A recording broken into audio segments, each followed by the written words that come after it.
그런 성도 되세요라는 제목으로 함께 말씀을 나누려고 합니다.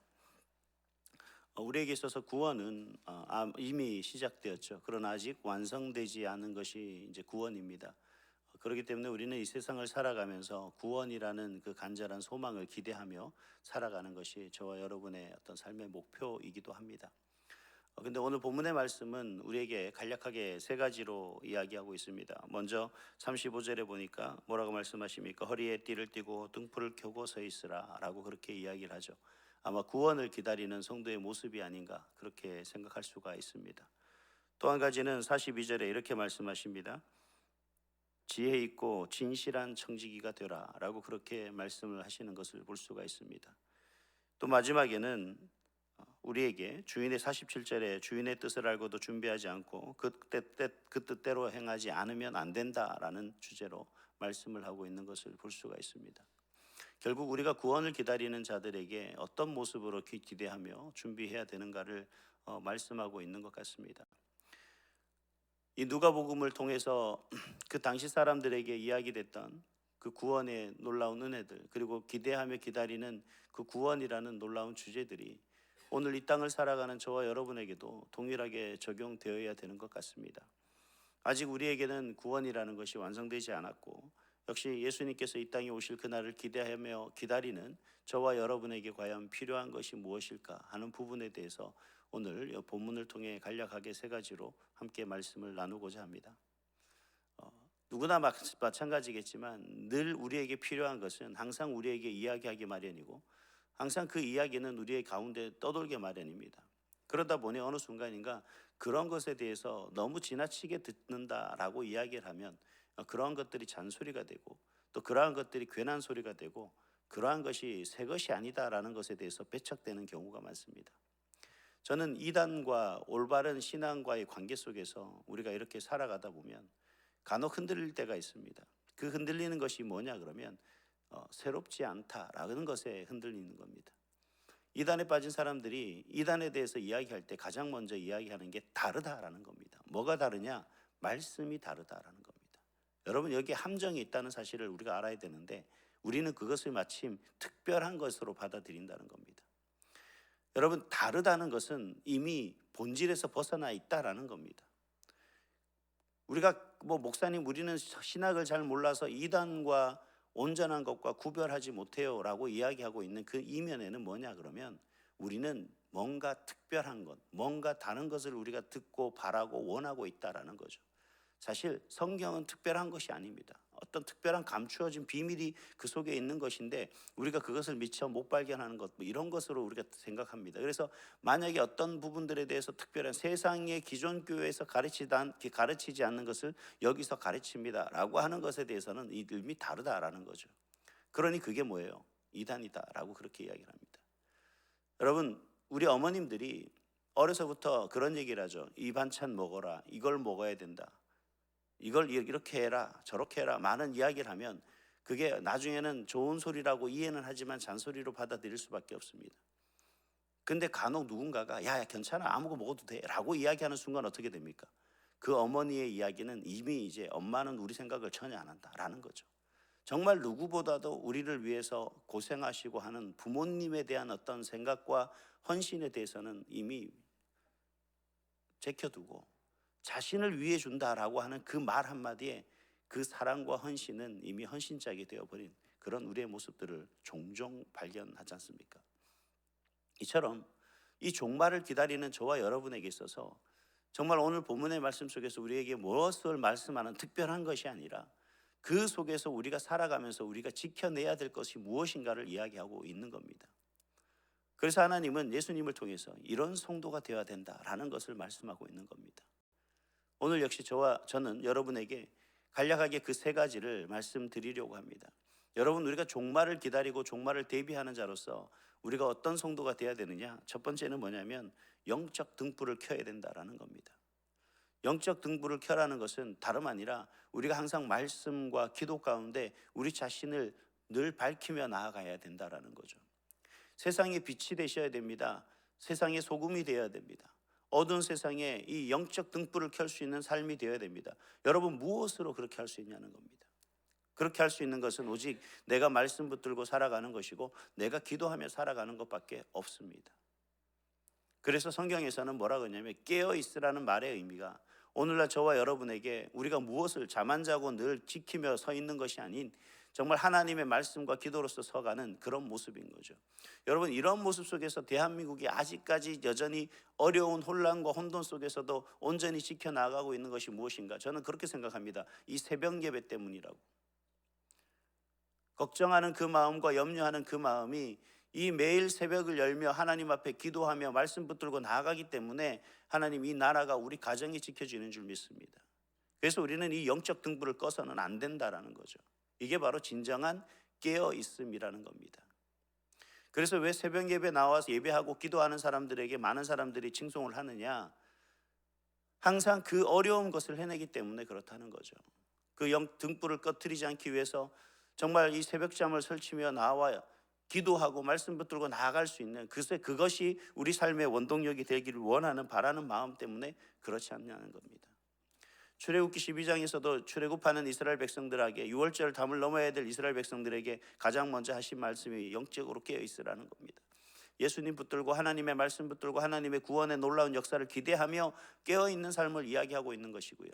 마태복음 25장에서도 똑같이 열처녀의 비유를 통해서 우리 삶에서 우리가 어떻게 준비하고 있어야 되느냐, 영적으로 깨어 있어야 된다라고 하시는 말씀으로 우리에게 말씀하고 있는 것을 볼 수가 있습니다. 그렇기 때문에 우리의 영적 등불을 우리는 꺼뜨려서는 안 된다라고 하는 것이 바로 이 구원을 기다리는 백성, 그 성도는 이러한 모습 속에서 있어야 된다라는 겁니다. 오늘도 늘 제가 제자 훈련하면서 늘 하는 말이 있습니다. 오늘 못했다고 내일 포기하지 말고 오늘 못했으면 내일 다시 시작하면 되는 거죠. 지금 틀렸다고 지금 주저앉고 좌절하고 낙심하지 말고 다시 시작하면 되는 겁니다. 하나님은 포기하는 자를 염려하고 아파하지 다시 시작하는 자를 염려하고 아파하지는 않지 않습니까? 오히려 그들에게 복 주시고 그들에게 힘 주시고 능력 주시고 더 큰 은혜를 부어주셔서 그들이 좌절하고 낙심하지 않기를 하나님께서는 더 큰 은혜와 능력으로 그들에게 기대하고 나가는 거죠. 그런 저와 여러분이 될 수 있기를 간절히 소망합니다. 두 번째는 뭐냐면 맡겨진 사역을 성실하게 감당하라는 겁니다. 우리에게는 하나님의 자녀되는 권세를 받아 누린 저와 여러분에게는 하나님으로부터 귀한 사명을 받았다는 겁니다. 이 사명을 어떻게 해야 되느냐? 성실하게 감당해야 된다라는 사실입니다. 이 성실하게 감당한다라는 것이 어떤 거냐면 하나님의 뜻에 합한 마음으로 살아가야 되는 거죠. 오늘 42절 이하에도 보니까 주인에게 칭찬받는 종은 어떤 종이라고 이야기를 하고 있습니까? 어떤 권력과 권위를 가지고 그것을 가지고 어떻게 지혜롭게 사용하고 있는지를 보여주고 있는 그 모습들을 이야기하고 있는 거죠. 마침 달란트 비유에서 나오는 것처럼 주인이 맡긴 그 달란트를 가장 어떻게 사용하고 있는지를 바라고 원하는 것이 바로 하나님이 바라고 원하는 그러한 성도의 모습이다라는 겁니다. 그래서 42절에 보면 이렇게 얘기합니다. 지혜 있고 진실한 청지기가 되라라고 하는 그 이후의 이면에 어떻게 하는 것이 지혜 있고 진실한 청지기냐라고 이야기하면 그 집 종들을 맡아 때를 따라 양식을 나누어 줄 자가 누구냐라고 그렇게 이야기하는 것을 볼 수가 있습니다. 즉 주인이 바라고 원하는 그 뜻을 온전히 행할 수 있는 그러한 사람이 바로 진실한 청지기이고 종이고 지혜로운 종이다라는 겁니다. 하나님이 우리에게 청지기라는 사명을 맡겼을 때, 그러면 저와 여러분이 그것을 감당할 때 마침 주인에게 득이 되고 주인에게 이익이 되기 위해서 남은 종들을 괴롭히고 악착같이 종들을 어떻게든 더 일을 시키고 어떻게든 덜 먹이고 어떻게든 그들을 괴롭게 해서 주인에게 많은 이익을 돌아가게 하는 것이 아니라 항상 그 종들에게 늘 좋은 것으로서 잘 돌보며 살펴서 그들이 일하는 것, 주인을 위해서 일하는 것에 최선을 다할 수 있도록 도와주고 나누고 베풀 수 있는 그 역할을 해나가는 종을 하나님께서는 바라고 원하신다라는 거죠. 이 이야기를 발전하면 바로 우리는 모든 사람에 대해서 사랑으로 섬기는 것을 이야기하고 있는 겁니다. 내가 하나님의 종으로서 군림하는 것이 아니라 내가 하나님의 종으로서 다른 사람을 섬기며 나아가는 그러한 모습을 이야기하고 있는 거죠. 이게 진정한 교회 공동체의 모습이다라고 하는 겁니다. 하나님께서는 바라고 원하는 것은 주님이 이 땅에 다시 오실 그날까지 이러한 하나님의 자녀들이 그와 같은 삶으로 온전히 살아갈 수 있기를 원하는 거죠. 가족 공동체뿐만 아니라 교회 공동체가 진정 그렇게 섬기는 자들로 가득하다면 우리 교회는 정말 더욱더 하나님의 놀라운 은혜 가운데 더 놀라운 부흥과 성장이 있을 줄 믿습니다. 이게 진정한 영적 부흥이고 이게 진정한 믿음의 부흥 아니겠습니까? 그러한 모습들이 우리 가운데 있다면 어느 공동체건 불평 없고 불만 없고 누구 하나 군림하려고 하지 않고 누구 하나 섬김 받으려 하지 않고 먼저 섬기려고 하는 그 마음이 우리 가운데 충만할 것이다 라고 하는 겁니다. 어느 교회에서 이야기를 하는데 그런 얘기를 하더라고요.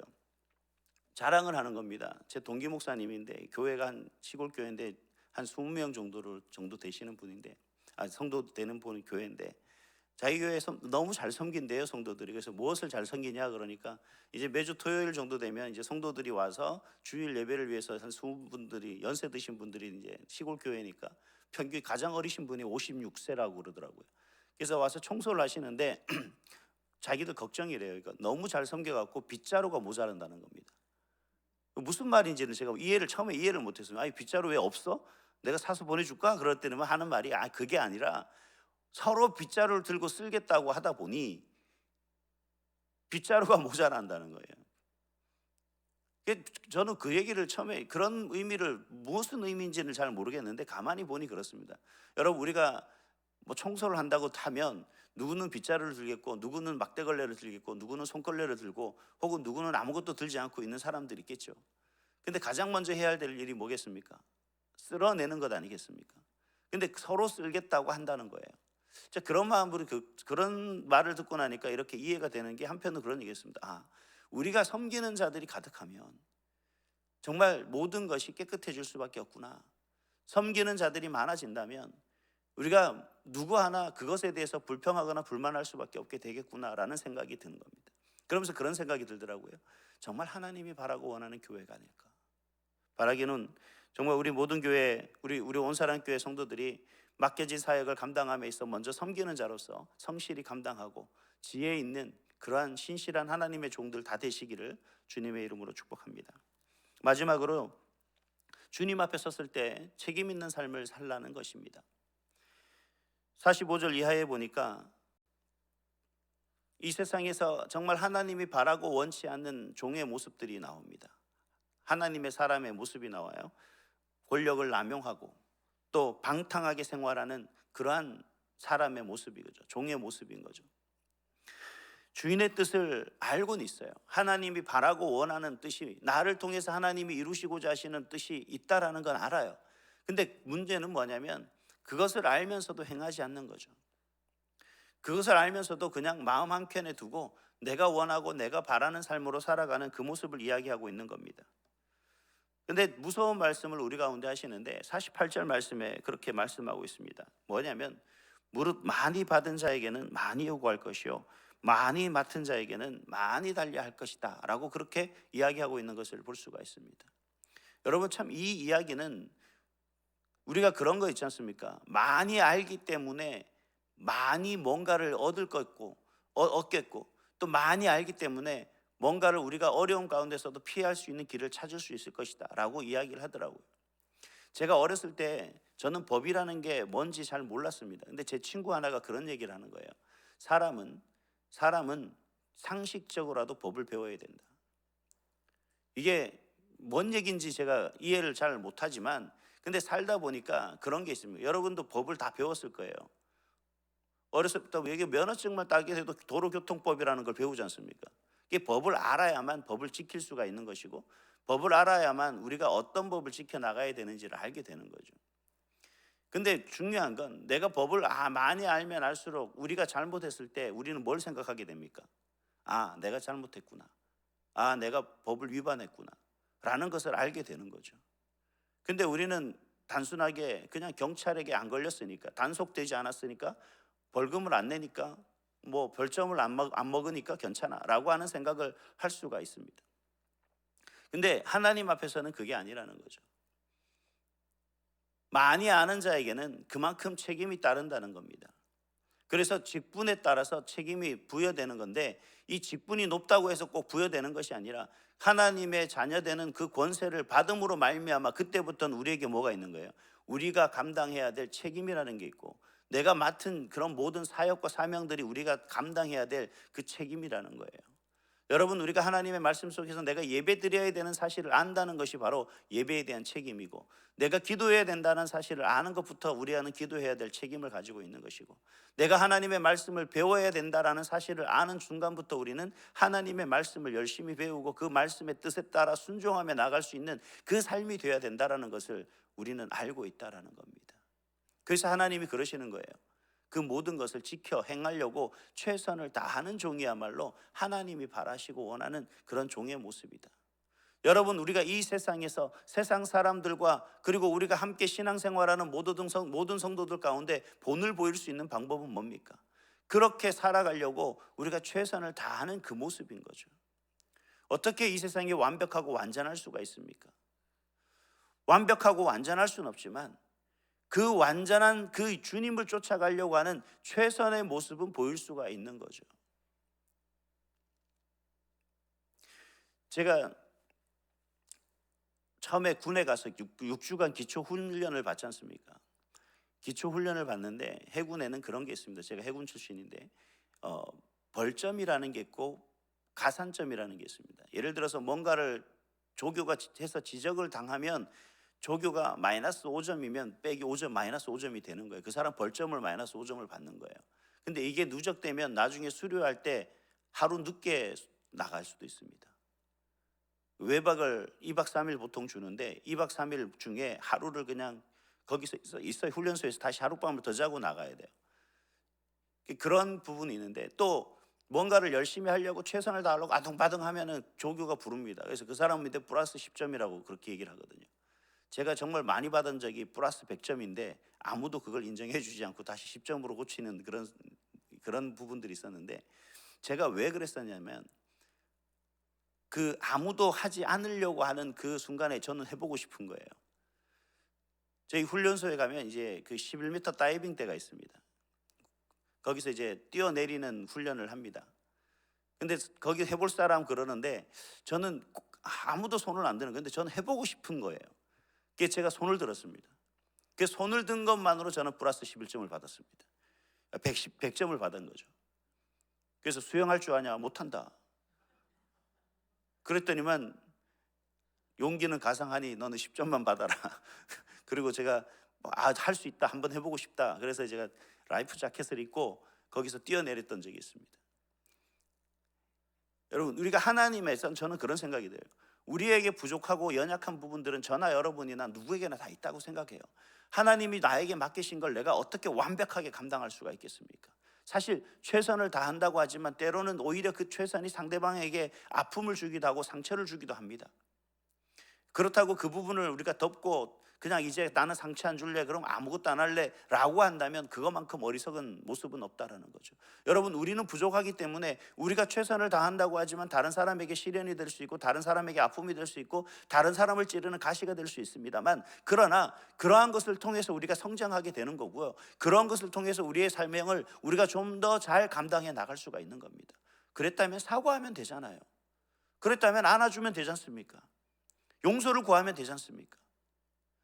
그러한 모습들이 하나님이 바라고 원하는 거예요. 오히려 그럼으로 인해서 그 사람과 나와의 관계는 더 돈독해질 것이고 내 신앙은 더욱더 성숙하게 될 것이고 성장하게 될 것이고, 또 그러한 공동체 속에서는 서로가 그러한 부분들을 이해하려고 하는 거죠. 고의적으로 다른 사람에게 상처를 입히는 사람과 실수로 그러한 사람들의 차이는 명백하게 차이가 난다는 겁니다. 그래서 하나님은 말씀하시는 거예요. 우리에게 각각의 주어진 그 삶의 모습 속에서 최선을 다하는 그 삶이 하나님이 바라고 원하는 것이다. 여러분, 우리 자녀들을, 우리 부모님들이 바라보는 시간 속에서 우리 자녀들을 향한 마음이 뭡니까? 꼭 1등 해야 되고 성공해야 되고 잘하고 뭔가 특별나의 대가 된 것이 아니라 너에게 주어진 삶에 그저 최선을 다하는 그 모습을 보면 부모가 할 수 있는 만큼 최선을 다해서 그 자녀들을 위해서 지지해주고 응원해주고 도와주고 협력해주고 기도하고 울면서 눈물로 위해서 365일 자녀들을 위해서 기도하는 사람이 누굽니까? 바로 부모들 아니겠습니까? 우리 하나님께서 그러한 마음으로 저와 여러분들이 이 땅에서 승리하며 살아갈 수 있기를, 그리고 다시 그 하나님을 제외하는 그날에 하나님이 기뻐하며 눈물로 우리를 맞이해 줄 줄 믿습니다. 이 땅에서 끝까지 승리하며 나아가는 그러한 성도 되시기를 주님의 이름으로 축복합니다. 기도하겠습니다. 존귀하신